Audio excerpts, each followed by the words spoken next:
no, the house is filled with smoke. The second that stuff hit my veins, I was in another place. They were just as high as a kite. I slept. You slept. I did not sleep. Not what we expected, but God still did a lot of miracles.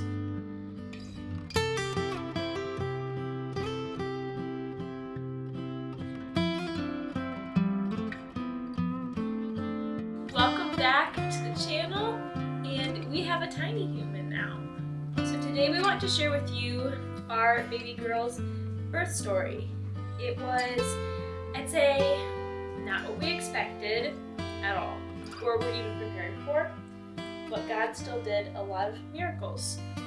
So a couple of disclaimers: this is not a 100%, oh, this is my positive birth story, no pain, but this is also not a horror story. So if you're about to have a baby, I'm just basically going to try to do this in a way that I wish I had seen a video like this before I had my baby, if that makes sense. So, and this is my husband Griffin, for those of you who are very new to the channel. Hello.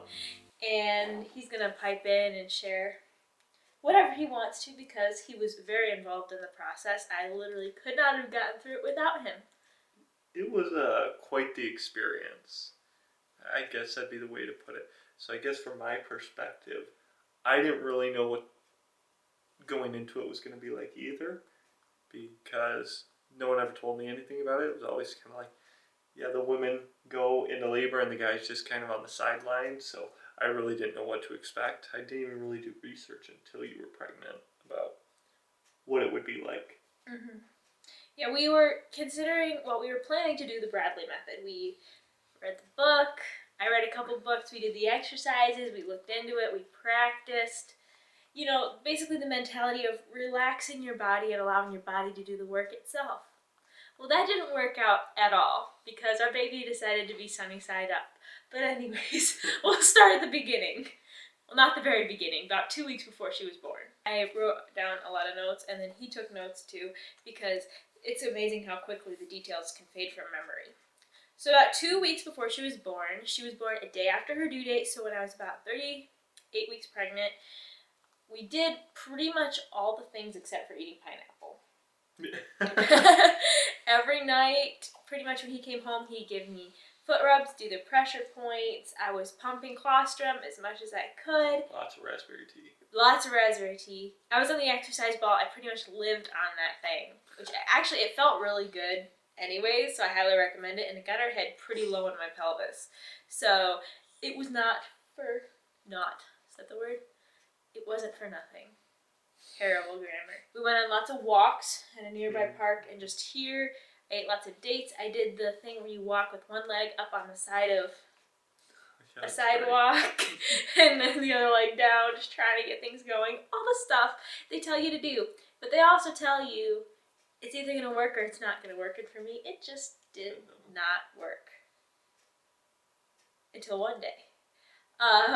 What was that? 2 days before her due date? Well, that wasn't any of those exercises, though. That's true. I guess I don't know what would have happened if I hadn't done the exercises. I kind of feel like she would have been even later. She was lower in my pelvis. That's about all they seemed to do. So, anyways, so do you want to tell what happened and what got this whole process started? Sure. So we have a fireplace, and it gets pretty cold at night, and just having the fireplace is nice. It warms up our living room. So we have fires on the cold nights, and we just let it smolder out. But in the morning, we woke up to our alarm going off. So I kind of panic. I jump out of bed, open up the door to just get hit with a bunch of smoke, tons of smoke. So can I interject that you grabbed the shotgun? Yeah. Because you didn't know whether it was the house alarm going off. I was tired, okay? No, but I just found it so hilarious. I just remember you jumping up and then me grabbing a gun too and realizing, oh no, the house is filled with smoke. So we thought the house was on fire, or at least I thought the house was on fire. Oh, me too. And coming out and trying to investigate, finding out what was on fire, and finding that it was just a smoldering fireplace still, and the cold air outside was pushing the smoke into the house instead of out the chimney. So that drove us into a little bit of a panic. Sent you into labor. It did. So right then, I just remember like this sharp pain across my entire abdomen. I mean, I've been having contractions, like prodromal labor is I think it's how you pronounce it, for like the 2 weeks leading up to the baby coming, because I was doing all these things that were making contractions happen. Very mild ones, uncomfy but not painful by any stretch of the imagination. Then that kind of hurt. Those ones kind of hurt. And that was at 5:30 in the morning. Yeah, I guess a little side note: any husband looking to put his wife into labor, at least all the doctors say make sure your wife is as comfy as possible. I beg to differ. It seems like her being in the least comfortable position possible, life-threatening position, is what sends her into labor. That's true. Right. Yeah, we thought the house was on fire, or someone had broken in. Either would have been terrible. I'm really glad it was that instead of something actually being wrong. Mm-hmm. I think that was definitely a God thing to get my body going into it, because that was just such a fluke. And why did it happen 2 days before her due date? It's just weird. Actually, that was a day before her due date. So 5:30, the day before her due date, October 28th, that happened. We spent until you left for work around 7:30 just cleaning up, because there were ashes everywhere. Yeah. Trying to get smoke out of things. I was running loads of laundry to get the smoke smell out. And around, I'd say 9 o'clock is when I was like, okay, no, these are consistent contractions now. They were painful, but they were totally manageable. I was fine. And I'd say when you left for work around 7:30, because I said, just go to work. Like, I can handle these. I'll call you home if I need you. We wanted him to have as much time at home as he could, because he had to use vacation time. He didn't have paternity leave. And so he went to work around 7:30. I just kind of was living some life. I don't even remember what I was doing that morning. I just remember around 11 o'clock, I started needing to cope through the contractions. So I was on the exercise ball all morning doing the mile circuit to make sure the baby was in the right position, or so I thought. And just kind of doing the Bradley method stuff. It was all pretty doable. And then right around 11, the people at your work sent you home, right? Yeah. Yeah. They basically were like, why are you here? Go home. You need to go home. Which I'm glad, because you came home, and for the record, I told him he could go do this. He went out and did some yard work, because I'm like, babe, I'm still good. Like, get the yard work done before the baby comes. Yeah, my thought was I didn't want to be picking up leaves while I had a newborn. Yeah. I was like, if I got time, get this done before the baby comes. Yep, and we're glad he did. And right around 1 o'clock, I think I texted you, didn't I? I texted you like, I need some help in here. And just as you were coming inside, I needed him to start doing pressure on my back and just helping me mentally get through contractions.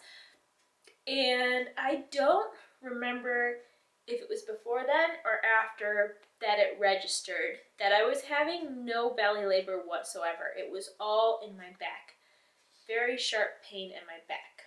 All I knew about back labor was that my mom had gone through it with my brother, and he was sunny side up. So not that he was flipped upside down, but his head was facing forward. So the correct position is for your baby's face to be facing your back. I think I'm saying that right. And so I texted my mom and I just asked, hey, did you have any back labor with the rest of us girls? We were all in the right position. And she said, nope, only with your brother. It's like, oh, aha, okay, good to know. Not good, but good to know. I knew she had him. I knew that he had come out. I knew babies could come out sunny side up. So I kind of had unrealistic expectations. Like, okay, this could hurt a little bit worse. This could take a little bit longer. But I didn't expect it to like drag labor on and make it so painful. But I'm super thankful that she had that experience ahead of me, even though I know it was awful for her. That way I kind of like knew somewhat of what to expect. So anyways, we were just at home doing stuff. Eventually my midwife had me drink some castor oil. He made me a delicious milkshake. Right. We went on a walk. The castor oil, that really ramped things up, didn't it? Yeah. And all throughout the day, I think since 9 o'clock, I've been having the classic contractions. 1 minute long, 3 to 5 minutes apart.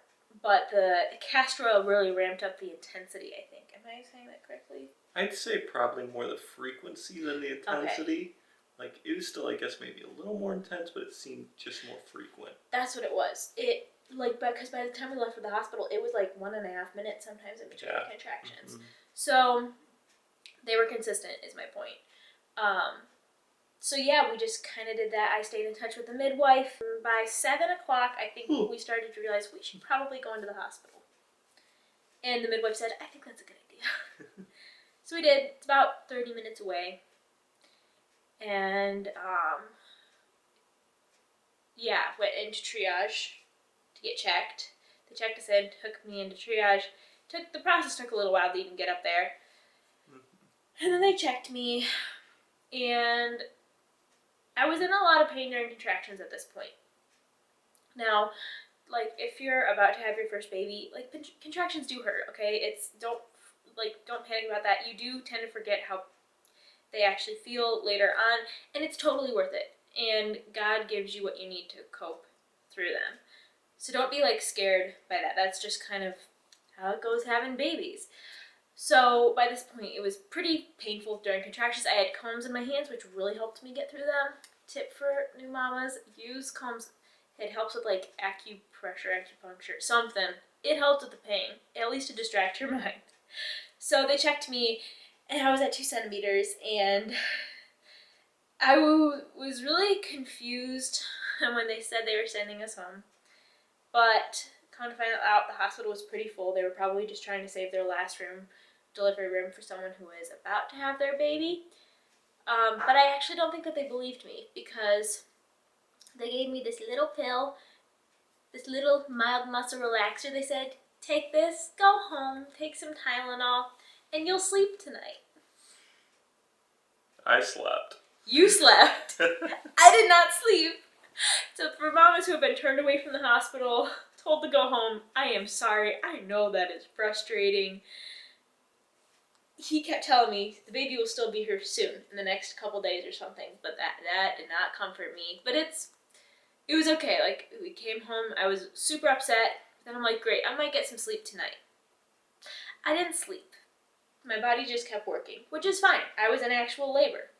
And so it was, I think I may have had a stretch where I may have gone like 15 minutes without contractions, but it was like every 5 minutes my body kept waking me up with contractions.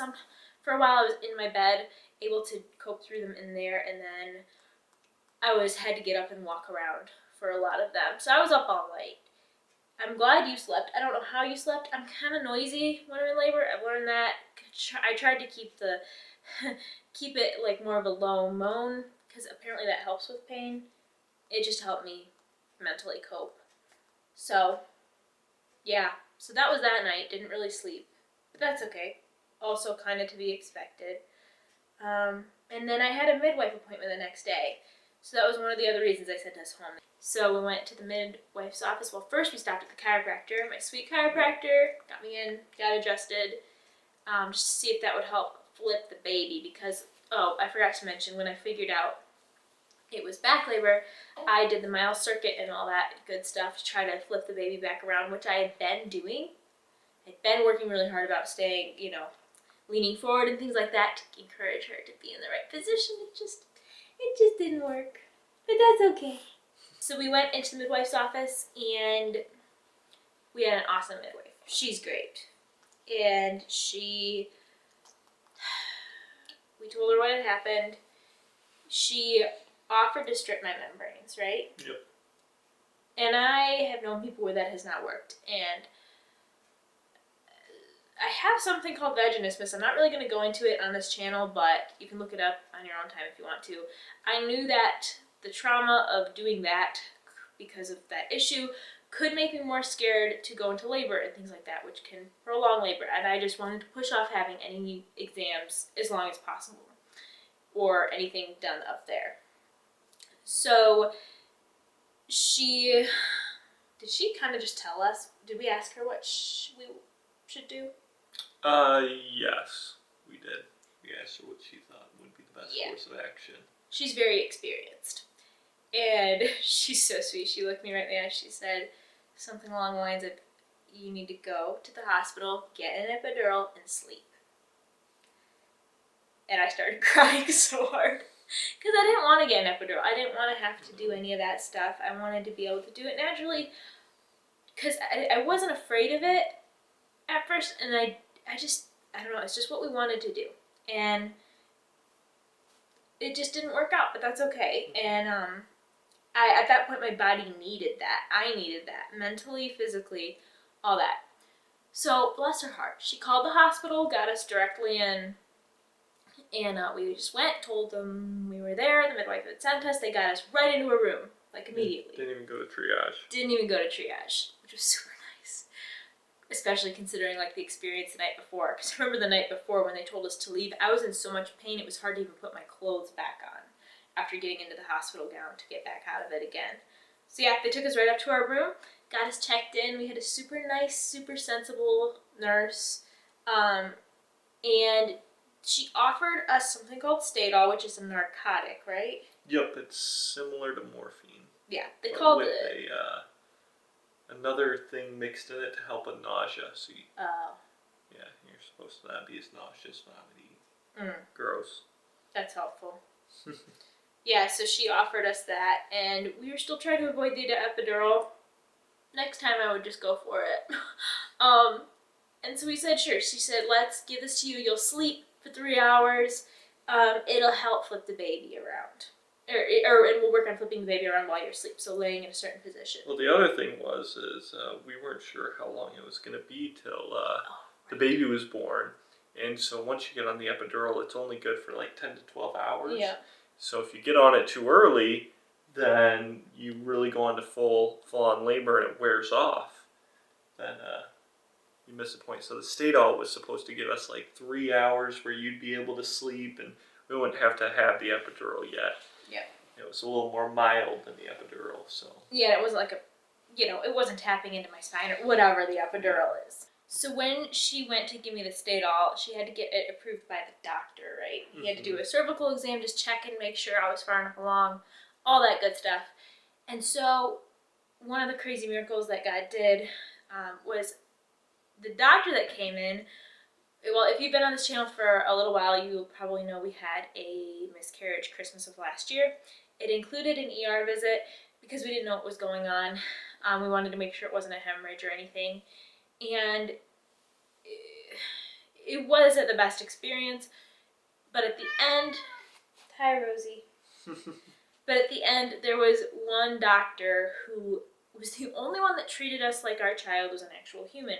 The rest of the people were saying, we're not certain you're miscarrying, but we can give you Cytotec and we can talk about doing, what's that thing? A DNC. And we're just sitting here like, you're telling us our kid might be alive, but you're offering to basically help us get rid of our kid. It just didn't make sense. This doctor came in at the end and said, we're not doing anything until we know. We want to just basically give your baby the best chance or whatever. And it turned out to be a miscarriage, and we kind of knew that, but we appreciated that he actually treated our kid like a human. And I'm pretty certain this was the same doctor came in and helped us when I was going to get the Stadol. And he did an examination and somehow managed to, sorry, our cat's getting into mischief. He somehow managed to strip my membranes without me even noticing. I don't know how he did that, but he did. So I'm sure that helped get things going. So she gave me the Stadol. The second that stuff hit my veins, I was in another place. I just remember feeling my eyes roll back in my head and I was so gone. Which was good. So I slept for about an hour and a half and she had me in a position to hopefully flip the baby. Then I woke up and so it didn't really work all the way. It's supposed to work for 3 hours. It worked for an hour and a half. And then the pain subduing part had worn off, right? The rest of the time, the hour and a half, 2 hours after that, you were just as high as a kite. You were awake and aware, but just high as a kite. So I guess, do those two go together? I don't know. I think so. Well, I was aware of the pain and discomfort, but I lacked the mental control to deal with the pain and That's a good discomfort. way to put it. So that was a little bit interesting. And the reason I mention all of this, and I know that I said this is a good one hopefully for new moms to watch who might be heading into this, is to understand the term the cascade of interventions that they talk about. One thing kind of leads to another, and you kind of continue needing help once you get help. So just something to be aware of, and sometimes you do need it, like I actually needed it. But yeah, so that was interesting. Eventually it did wear off though. And then at that point they said, we are either going to induce you or send you home because I hadn't made much progress. But I was in a lot of pain and definitely in labor. Back labor, from what I hear, is something else. It's interesting. I don't know how else to put it. It's all across your back. It feels like the muscles are just spasming like crazy. And it isn't the muscles. I don't think it's your tailbone, right? They moved out of place by a little person's head. So we said, we're not going home again. We're not going home. Induce me if you have to. So they gave me Pitocin, and they kept teasing me through the entire thing, like, wow, clearly you've never done street drugs. Because they said, what did they say? If you have to get into double digits of Pitocin in order to feel anything. Yeah, for it to really start taking effect. Yeah. They only got me up to a 5. I felt it right away, which was a great thing. Well, they didn't even get you up to a 5 right away. You started at a 1, that's right. moved up to a 3, and at the most they got to a 5. I didn't get to a 5 until I was on the epidural, so I never even felt it at that. Mm-hmm. So yeah, so they put in the Pitocin, and I dealt with that for 2-ish hours, right? Yeah. And by this time, what time was it at this point? It was about midnight. About midnight. So I had been in labor. I'm not even going to try to do math right now. I've been in labor for a day and a night and a day, and this is a night again. And wait, it wasn't midnight. Because remember, I got the epidural around 10:30, right? Let's see. We're going to check the notes. So I think I dealt with the induction for about 2.5 hours, if my memory serves me correct. Yeah, it was something like that. Oh yeah, so anyways, I remember them saying, why don't you do this for about 3 hours and then we'll come back in and think about an epidural. Mm-hmm. Well, it was a lot to deal with. Pitocin plus the back labor, and towards about 2.5 hours, I realized I needed help and I couldn't do it anymore. And I just remember kind of like the way I knew was I'd been doing this low moaning to try to cope through contractions, but at that point it started to turn into more of like a high-pitched scream of just, I can't do this anymore. And I was super tired at this point. So we called them in early, about half an hour early. We said, we're ready for the epidural, and they had told us we will not be able to give you one unless you are 4 centimeters. So I'm just praying so hard that I'm at 4 centimeters. And they checked me, praise the Lord, I was at exactly 4 centimeters, and so I was able to get an epidural, and it was magical. It's just crazy, because I remember how much the contractions hurt right before I got it, and then it was just like nothing, like a little bit of pressure. Some people feel it differently. I felt pressure, and I'm glad I did. I didn't want to feel nothing, but yeah, we got that, and I was just so thankful to get a break. You said the difference was Night and day. night and day. Yeah, from when he left the room for me to get it, when he came back in, because they wouldn't let him be there during getting the epidural, which was sad to me because you had been my support and my rock the entire time. And but yeah, it went in really easily. They tell you you're gonna feel a poke and a burn. I felt like nothing when you've been having contractions for that long.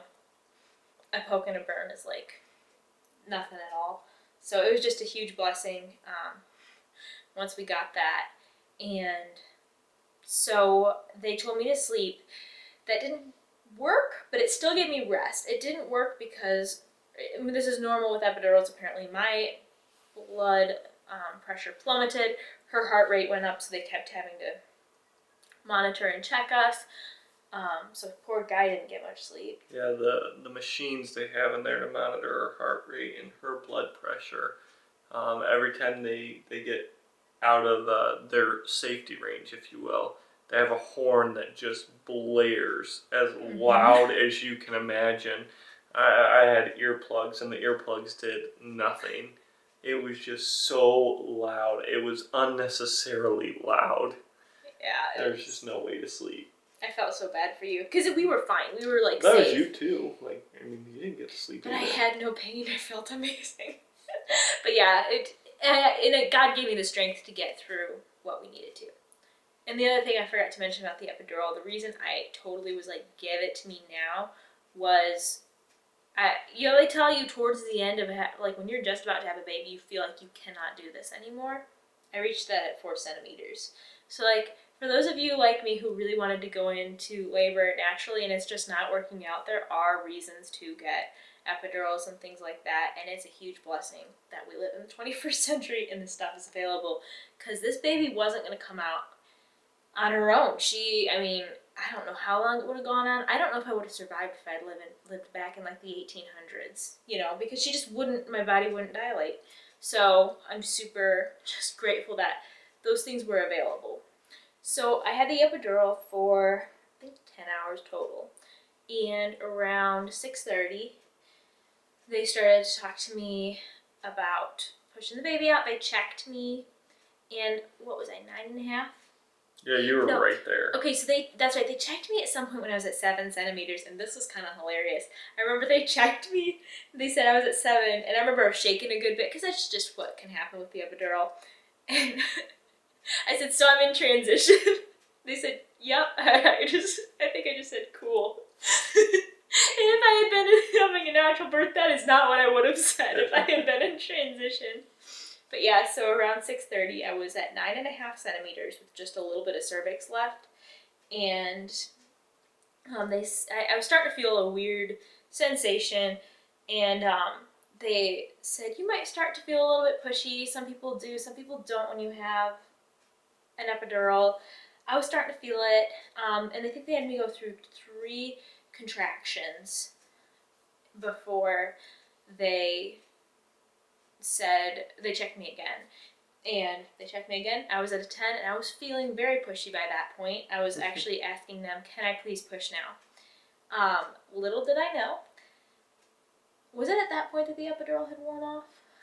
No, it was a little later. A little bit like later? You had started pushing when it wore off. Okay. So I started pushing. You can feel the pressure sometimes when there's an epidural. I happened to, not everyone does. And so I started pushing, tried different positions, all that good stuff.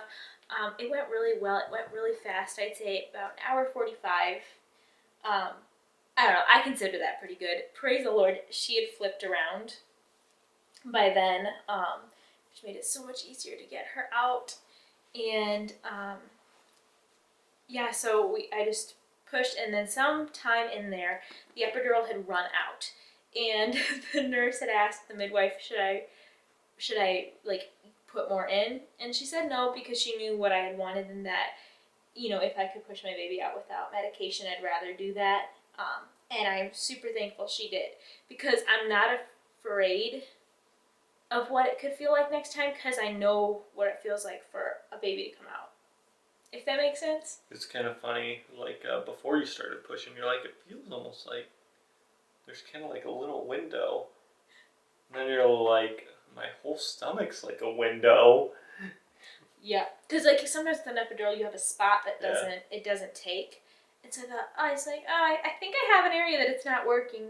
Okay, try to lay on that side or whatever. Going to find out that was the epidural going away. And I'm honestly so thankful for that. I thought I was a little crazy, but I'm just thankful that happened. It was an answered prayer, because I'm not afraid if I'm able to have my baby naturally next time of what that part feels like. And I was able to feel what it feels like to have a baby. And so, yeah, pushed for an hour, 45 minutes. You were amazing. Griffin took care of me the entire time. Grabbed me, I don't know how many things of ice and all that good stuff, and just was there for everything. When I had the back labor, he was pushing on my hips, which was the only thing that gave me any pain relief whatsoever. And so, yeah, I couldn't have done it without him. And yeah, we had the option of calling my mom if we needed her. to have her come. And honestly, he was so amazing. I don't think at any point I thought, I think I need to call my mom to come help me. Like, he did everything. So, I'm super. Well, if it makes you feel better, I couldn't have done it without you either. That's a fair point. Yeah, so I highly recommend when you're pushing out your baby, if you can handle that, have them put a mirror there. It is the best motivation ever, because otherwise I would have felt like, what am I sitting here doing for an hour and 45 minutes? Isn't making any progress. It made me do a better job pushing. So I just recommend that because it helped me so much. And yeah, you got to catch her. Yep. Which was crazy. That was really cool, kind of scary. Were you afraid of dropping her or something?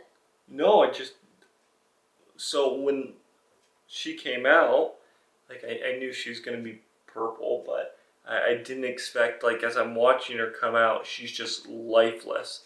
Like, her eyes are closed and she's not breathing and she's all purple until after her legs came out. Then after her legs came out, it's like she just sprung to life. So, like, as I'm watching her come out for the minute or whatever it took for her to fully come out at the very end, I was just like, oh my goodness, is something wrong? Are we gonna have to, like, do something? I had no idea what to think.